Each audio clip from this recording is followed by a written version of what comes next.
Thank you. So I don't have any slides prepared, but I'm going to drive it from the Datatable homepage. So that is r-datatable.com, and that'll take you to the homepage here. So let me just make that a bit bigger.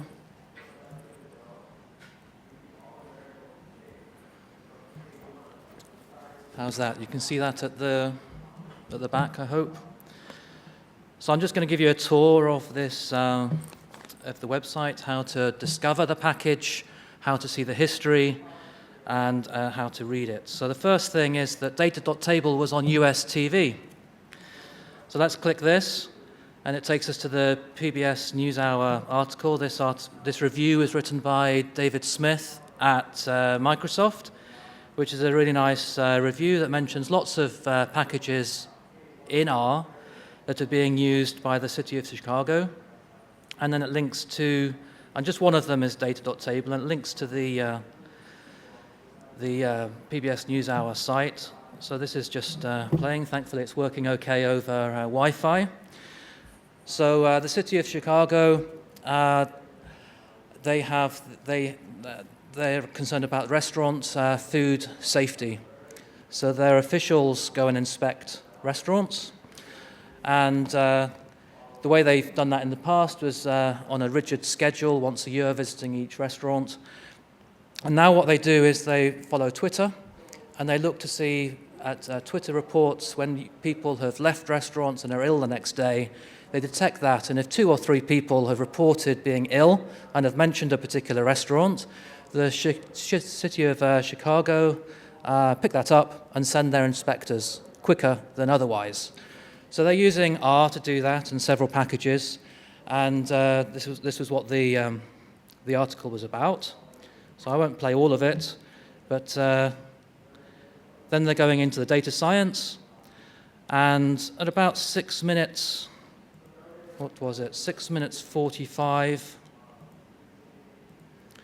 they're looking at the data. I won't click again. So they're just explaining the data science. It's all open source. It's on GitHub. So this is the data, their website, and they're open sourcing the data as well, I think. And then in a few seconds, so they've got this GUI to view the city of Chicago and all these restaurants. And then there's the data table code. So on US TV. So let's have a look in a little bit more detail at that syntax, because this is a rare example of real data table code out in the wild. So this person has managed to find out how it works, right? They've read the documentation. There is documentation that exists. It's not that hard. So first thing to note is, what isn't it? It isn't SQL. There's no SQL here. There's just a few lines of R code, and it's one line per query. There's no select or where or group by, because those appear over and over again, and I've been in organizations where there's a million lines of SQL code, and there's just so much code. Yes, it's a bit easier to learn to start with, but once you've got used to it and you're using it day in, day out, it's a real pain to have to see select and group by and where all over and over again. So you do need to know a few things first. The query is within square brackets. So DAT, well, that's a data table.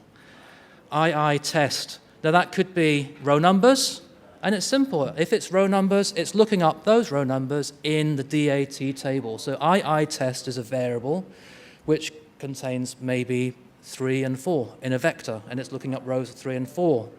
Or it might be another data table, in which case it's doing a join, and it's looking up the rows in DAT using the rows in this variable. Now, there's no left and the right. I always get confused between left and right in SQL or SQL-like implementations. I always prefer to look up these rows in DAT, hopefully you can see my pointer moving, with these rows, and that's the way round it is. And given that lookup, then it's running an expression. This is just an R expression. This can be any R package. There's 10,000 packages. You can call them in J, and this is a column name, inspection underscore date. The people who've written this have given it a nice name so that we can guess what it is. And range is just the minimum to the maximum. And it'll be returned. So it's the range of this column for this subset of rows in DAT. .n, that's just the count. So rather than writing in SQL, you have to pick a column to count, or you can do a count star. Well, why? Why do we have to select count or something like that? So .n is built in. It's just the count, and it's the count of this subset of that. So it doesn't select all the rows and then count. It does the join, or it does a subset, and it just counts. And it's optimized within the square brackets. And then another few things. And these are being output to the console, and that's probably being used in a particular way. The console output is being used. And then if you want to save the output, you just left arrow or equals to that. So let's scroll down a bit more. And see a few more things. Data table in the wild, colon equals. Well, that just updates a column by reference. So if period here is a column name that already exists, then this is an update, and it'll update that column. Now, there's no where clause here because it's just comma. So it'll update the whole column. If that column doesn't exist, it'll add it as a new column by reference to the existing table, which you can't really do in SQL very well because you have to drop the table and recreate the table and all that. So that's why we're using R and Python, because we can add columns by reference very easily. And then key by, that's just it's just like a by, but then it keys afterwards in one step. So it's by, you can have a list of any R expression on any column, you can have any comma separated list of expressions here on the fly. And your by columns will always come back in the result. So unlike SQL, where you have to reselect the columns that you're grouping by to get them in your answer, it automatically puts your grouping columns into your result. Okay, so that's a quick review of what I mean by data table being seen on US TV. So back to the home page. Over on the right, we can't quite get to the right because there's no scroll bar in Chrome going to the right, but I can just about see that. So articles. So that's the second link on the sidebar on the right. So so every time there's an article that either mentions or is solely about data.table by anybody that we're aware of, then we put it on this page, whether positive or negative. And this is a wiki. I like this website. It looks a bit messy, and it's not as nicely, it's not as pretty as other home pages. But it is a wiki, and it does mean that anybody can add their own articles here. There's no access controls on any part of this website I'm showing you. So it goes, now the most recent one is yesterday from Marcus Gessman. He's a good friend of mine, as it happens, in London, who is using data.table at Lloyd's of London. And he's got some great packages and his own blog on R. And it goes back, and we can scroll down. These are all other people writing about data.table going back to 2011, 6 years ago. So you can just scroll through the titles here to get a feel of what it's being used for. And recently, there's somebody who put a series of Datatable by example out, and these go on to our bloggers and so on. Now, there's just one that I wanted to focus on, which was by David Robinson recently, who does a great service for the R community. He works at Stack Overflow, I think, and he does some analysis of which packages people are using. So he did this article on the impressive growth of R recently, because he'd first done an article on how pandas had been growing. So people in the R community said, well, what about R? So he did this one afterwards. So pandas is growing more, and everyone loves that more, but R is growing too. It's not. So anyway, so we went through all this, and lots of statistics, and then just the one chart I wanted to point out was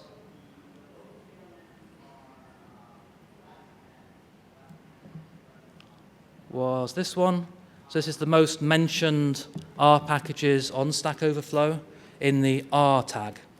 So dplyr is the most mentioned, ggplot, and then data.table is the third. And there's a big gap to the next package, which is Shiny. Now, in the past, people in the tidyverse community and the RStudio community used to say that Datatable was at the top because Datatable was harder to use, harder to learn, and it's more tricky and all this. But now that dplyr is the top, then they've had to change their story, and now they say that actually it's a measure of usage. And so there we go. And then I was disappointed to see one tweet that said, oh, yeah, but all the Datatable questions are old questions. So, there is quite a lot of tribalism that goes on in these communities, and it seems to be driven by, the odd comment here and there and jokes, which is a shame. It's not really driven on merit all the time. So let's have a look at these Stack Overflow questions. So we go back to the home page, our data table, and scroll down a little bit. Let's make it a bit smaller so I can see the toolbar on the right. So there's the data table tag. We click that. So there's 6,400 questions in the data.table tag, but that's less than David Robinson found with the 10,000 and odd questions. So he looked at data table mentions on Stack Overflow. So if you know, the query here for looking at a tag is to put square brackets around the data.table tag. And it's really important to know how to use and search Stack Overflow when you're looking for answers, because the tags and how they've been tagged are very important. So what you can do is if you search the R tag for data.table without the square bracket around it, and then minus before Datatable with square brackets around it, so it's not tagged data.table, and it is a question, comes back to with 2,600 results. So that's people, and then we can scroll through and see what people are asking about data.table. I don't know why they don't tag it, but there's certainly, if you look at the number of answers, I think the answers are much less if you don't tag appropriately. And then if you change the is question to is answer instead, then you get 12,000 results, which are answers using the string data.table. You need to look through and see whether that really is data.table. But if you look through, then you can see that most of it really is, and you can see like a library call around it and so on. So it takes a long time to go through and work out how to search properly. So going back to the tag, what's the latest active question 14 minutes ago? So that's, I didn't set this up, it's that active. There was another one 2 hours ago, 2 hours ago. So 2 hours ago, 3 answers so it's very, very active, lots of people answering, and it's this community of answerers that have really made the package so great. So let's have a look at, let's have a look at the top users. So we click that. So in the last 7 days, a third go answered. That's not too bad. Of all time, Arun, who's my co-author on the project, and I'll talk more about later, has answered the most, and myself as well. So I was known as supporting my own package, but now in the last few years, I don't spend so much time on the Stack Overflow. And then other people as well. So these people like Eddie and Frank, Emnel, Josh, David Arenberg, Roland, they're all like really nice people. They're all hanging out here and just enjoy answering questions, and then they learn themselves how to use the packages better. So it's this community which really drives the open source project. So if we go back to the tag and we rank by votes, so what's the most voted question in this tag? So it's how does Datatable compare to dplyr? So we can look at that. This is a great answer by Arun. And it goes into many aspects of, so it's the accepted answer. What's the question? The question has 64,000 views, and it goes through and compares them in terms of different dimensions: speed, memory usage, and a little bit of syntax here. So in square brackets again, easy to read. So from the DT data table, you're selecting all the rows where the X column is greater than or equal to 1, and you're updating by reference the Y column to be NA. So very short, and that'll be very fast because it's by reference. There's no copying. And the other thing about it's different to base R in that the right-hand side here is like NA in R is a logical type, so it won't coerce the whole column to be logical. If the column only contains noughts and ones, it'll leave the column as the original type. So other convenience features like that. So I'm going to keep going for a few more minutes, but hopefully I'll leave time for questions at the end. Then the other question here is, let's see, votes, is this one, which I really hate this question. Is why are pandas merges in Python faster than data table merges in R? And the reason I hate it is that once you've seen that question, you believe it, don't you? We all think, oh, well, that must be true. Somebody's written it on the internet. And no matter what I say, you're still going to believe it, aren't you? So it took, Wes stood up at a conference years ago and presented this. I didn't know anything about beforehand, and he presented this benchmark. And that's a benchmark you still see, hasn't been updated, and it looks like pandas is faster. And like I was working at the time at Winton Capital, and somebody came up in the office and said, oh, why is data.table so bad? Why is it so slow? I'm like, I'm trying to do my job. I've got my day job to do. I'm trying to do this in the evening. I wrote Fread on the train and sitting on the floor of the London Tube writing the original Fread. And so I'm trying to do all that, keep my wife and kids happy at the same time, and then I get this. So I just can't stand this question. So we did our best, so I answered it. I do have the accepted answer, but Wes has more votes. The Python community love that more. And Szilard in LA, that's great. That's because he has actually compared all the different packages nicely. We need more of this in the open source communities to actually compare independently the different packages. Now, this isn't comparing on enough dimensions. It's just one aggregation and one join and so on. But we need to all somehow be able to talk about comparisons in a balanced and varied way about all the different. Just the trouble is it takes so long to produce this. So anyway, this produced actually a join with Datatable, and this particular one that he made was much faster than pandas up there and the other ones. So it's competitive even compared to the MPP databases.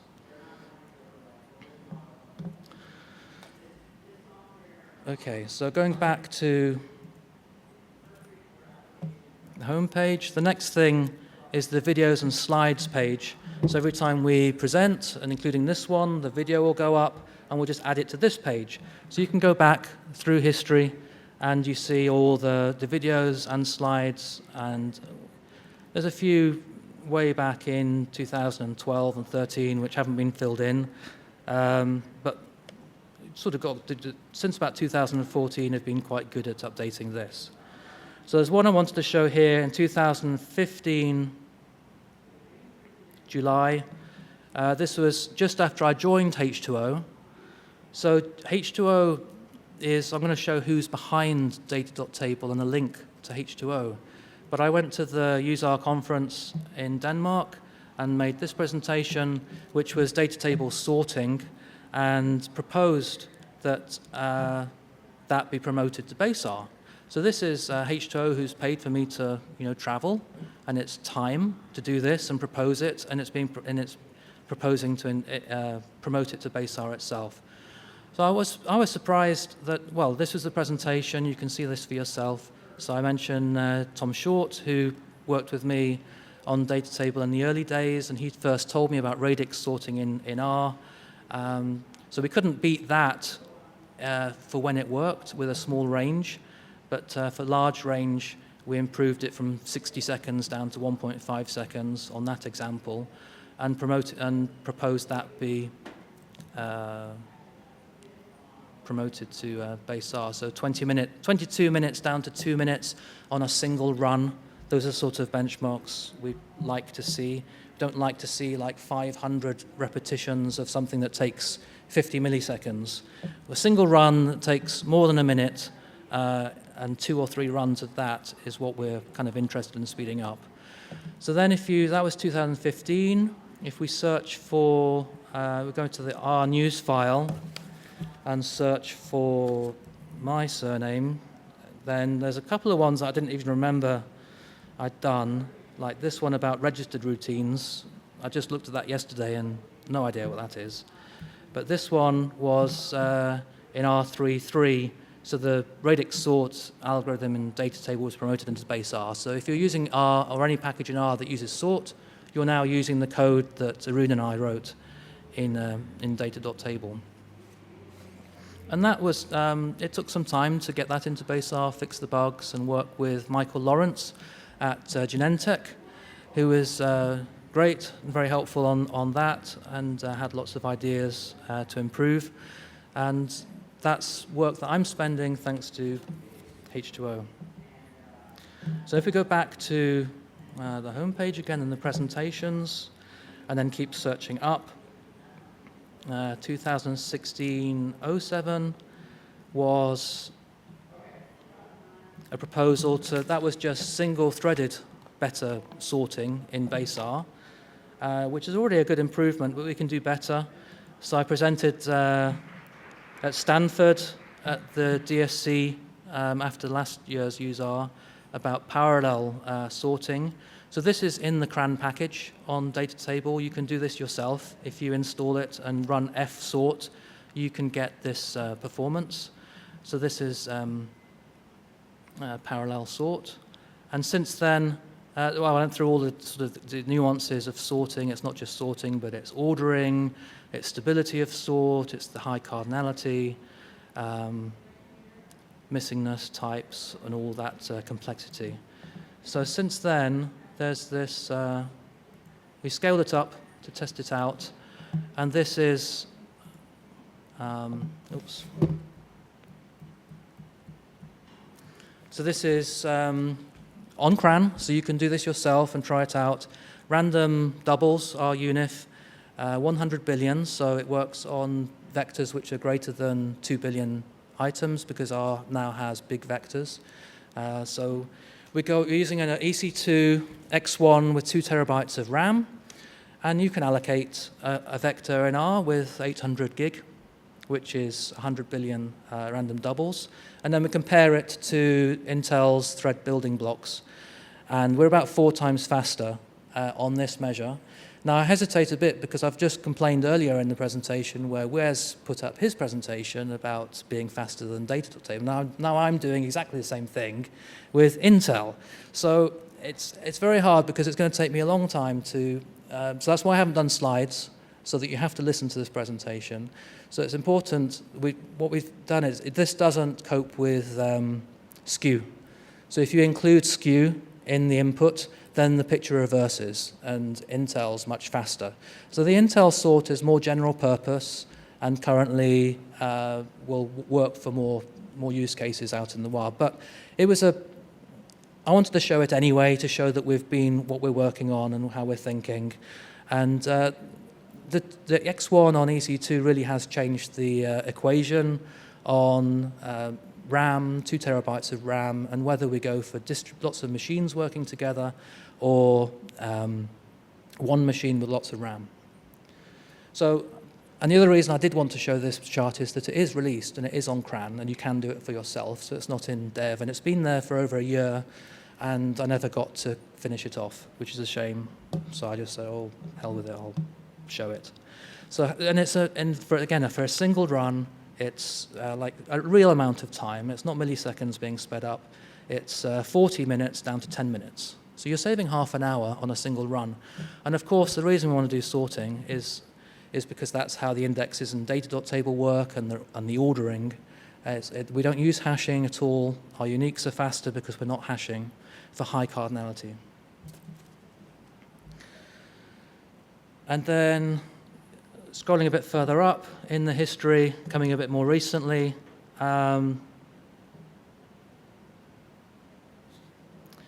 is parallel Fread. So at Google in April, I announced that Fread was parallel in dev and asked people to use it, and they really have, to my surprise. And then we have a lot of really thorough testing.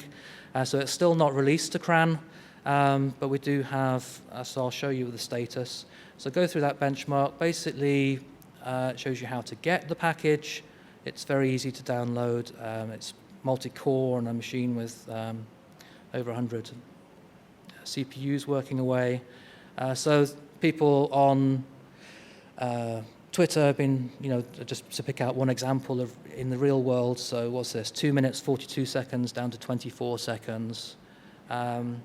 So it's not new. So H2O first did this 3 years ago. Spark has a parallel file reader for 2 years, and there's Paratext in Python as well. So careful to acknowledge the prior art. And it's not just about speed, but it's convenience. So if you have 12,000 columns, as this person has, then you don't want to be setting column types for 12,000 columns or working out that one of those 12,000 changes type in 90% of the way through. So it jumps into the file, the column guessing has 100 jump points and tests 100 rows at each jump point.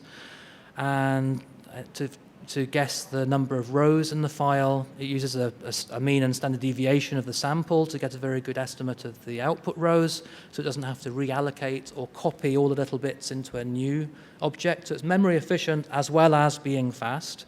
So sometimes it's not just speed, but whether it'll work at all. So if you've got a large let's say you've got an 8 gig file and you've got 16 gig of RAM, then if your file reader copies once, then it's not going to work. But it will work here because it's not copying at all. And so there's a lot of work that's gone in there, and so the presentations are all there anyway.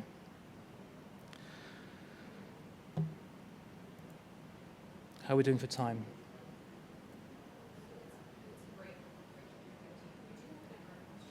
Okay, so let's see if there's anything. So there's one.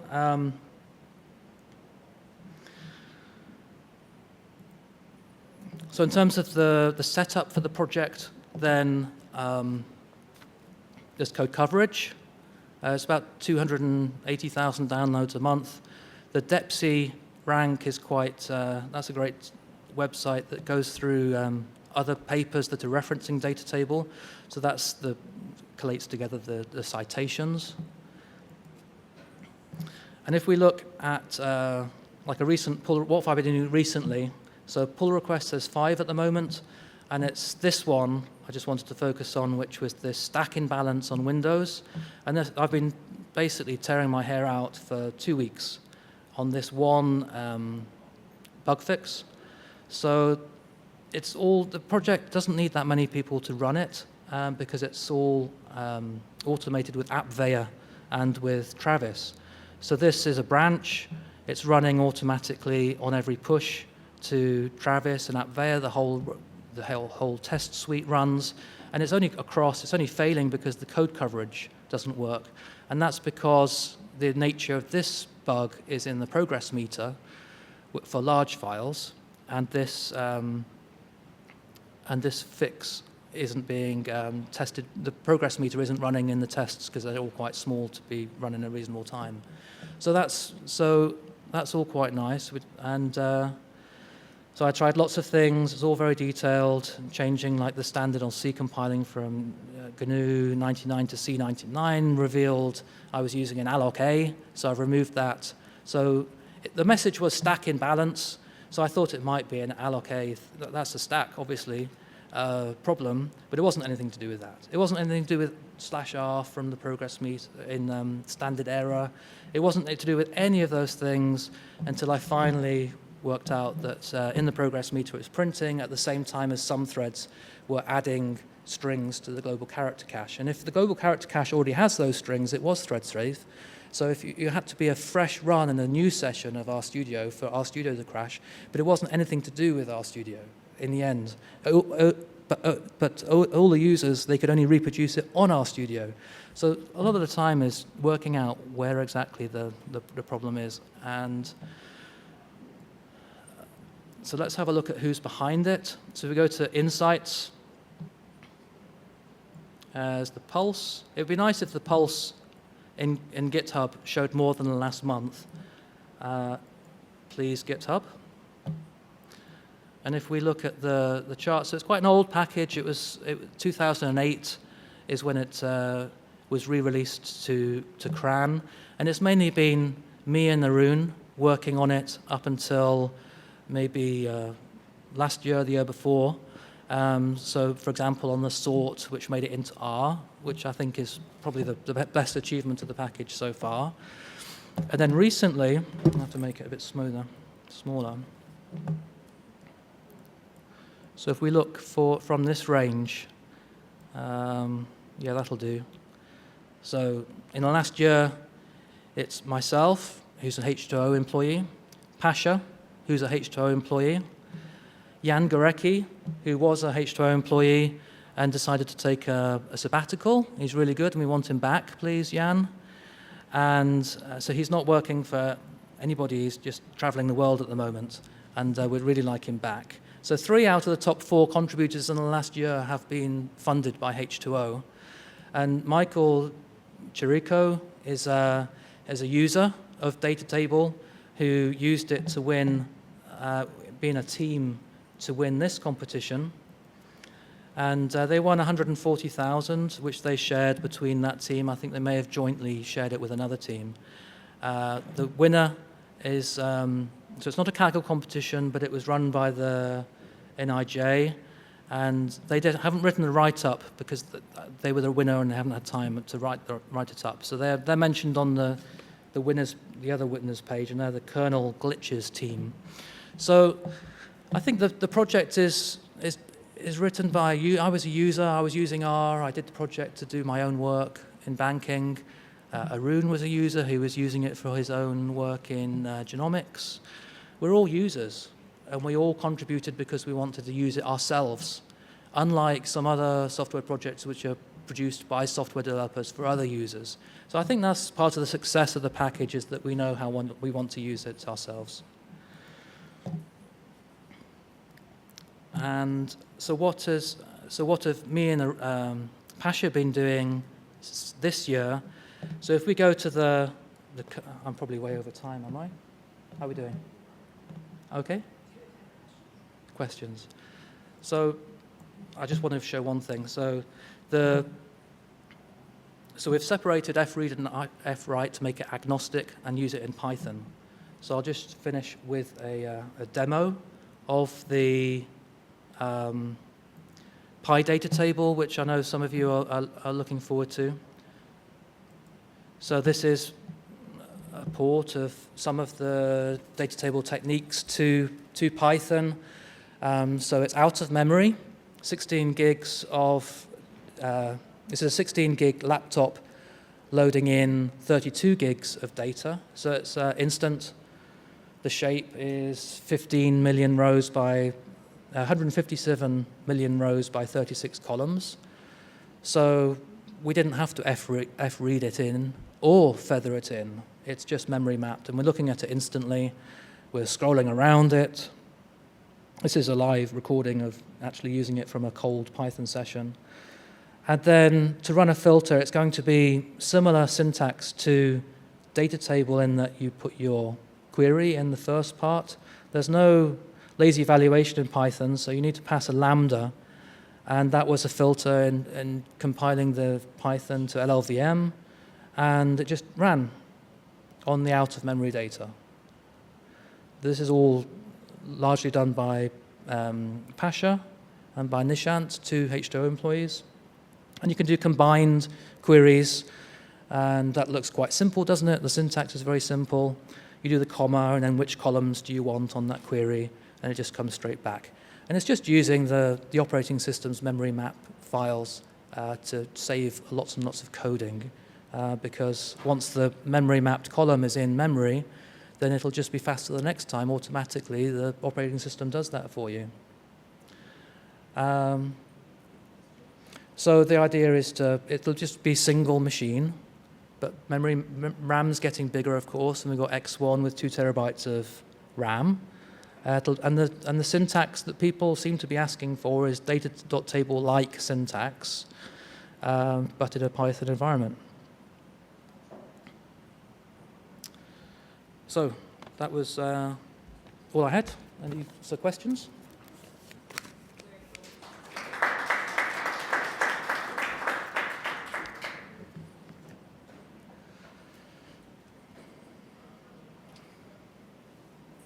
Whoa, I'm seeing somebody type on my, what's happening? Oh, that's something right, I see.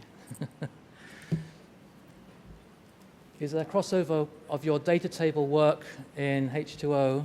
Will you continue to develop data table? Will data table syntax be emulated in? Well, I'm dependent on you. I'm dependent on people out there to speak to Shri, and I do what Shri tells me to.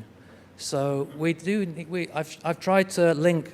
I don't think people realize how much H2O is investing into the data.table ethos. So I've tried to show just how much there is work at a detailed level. So we need you to either pay for it or find a way to fund H2O to continue. And we'll do what you want us to do. Can you define skew in the context of sorting? Right, so if there's the skew specifically is if there's, so it's a forwards radix, so it's the most significant byte. So in the first significant byte, you count the bins for the 256 values in that first byte. So if there's one value which is, if it's a flat uniform distribution in that first byte, then F-sort works very well, which is the case for uniform random doubles. But as soon as you get, say, 90% of the count in one value, then that's the skew, and it doesn't do the the parallelism doesn't descend into the second level to sort that out. So just one thread will do the biggest bin in that first significant byte. So it depends on the layout of the data. Can you define why is pandas so popular when its syntax is so clunky and non-intuitive? I don't know, but thank you for your opinion that it's clunky and counterintuitive. I haven't really used it very much. Does the new Fread require a parallel backend? No, it just uses OpenMP. It works on Windows, Mac, and Linux, and it just works out of the box just using OpenMP. So that's what people have already been using out there a lot. Okay, thank you.